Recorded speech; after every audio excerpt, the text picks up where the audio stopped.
আদব বুদ্ধি মহাব্বত অতি সাহসের সঙ্গে চক্ষু দুইকে বন্ধ করেন, খেয়ালকে কালবের মধ্যে ডুবাইয়া দেন। মহান প্রতিপালক আল্লাহ তাআলাকে অনুসন্ধান করেন। আল্লাহকে পাইতে হলে আসমানে জমিনে পাহাড়ে পর্বতে গিরি গুহায় গহ্বরে কোথাও মাবুদ মাওলাকে তালাশ করে পাওয়া যাবে না। মাবুদ মাওলা পবিত্র কালামুল্লাহ শরীফের মধ্যে ফরমান, বিসমিল্লাহির রহমানির রহিম ওয়া ফি আনফুসিকুম আফালা তুবসিরুন। আল্লাহ বলেন, বান্দারে আমার নিদর্শন তো তোমাদের মধ্যে রয়েছে, তোমরা কেন খোঁজো না, কেন তালাশ করো না? মাবুদ মাওলা তালাশি বান্দার কলবের জানালাই দেখা দিয়ে থাকেন।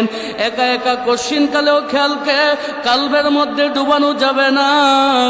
এটা বড় শক্ত কঠিন কাজ। কঠিন কাজকে সহজ করে দিয়ে মাওলা পাক তো দিও কালাম পাকে ফরমান, ইয়া আইয়ুহাল্লাযীনা আমানুত্তাকুল্লাহা ওয়াবতাগু ইলাইহিল ওয়াসিলা।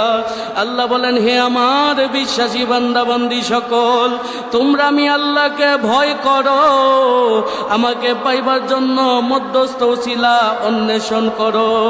সেই উসিলা ছিল জামানার নবী রাসূল পয়গম্বর সকল। নবী রাসূলদের যুগ বন্ধ হয়ে গেছে, খোলা আছে বেলায়েতের যুগ। বেলায়েতের উসিলা হলো কামেল মুকাম্মেল আল্লাহর ওলি সকল।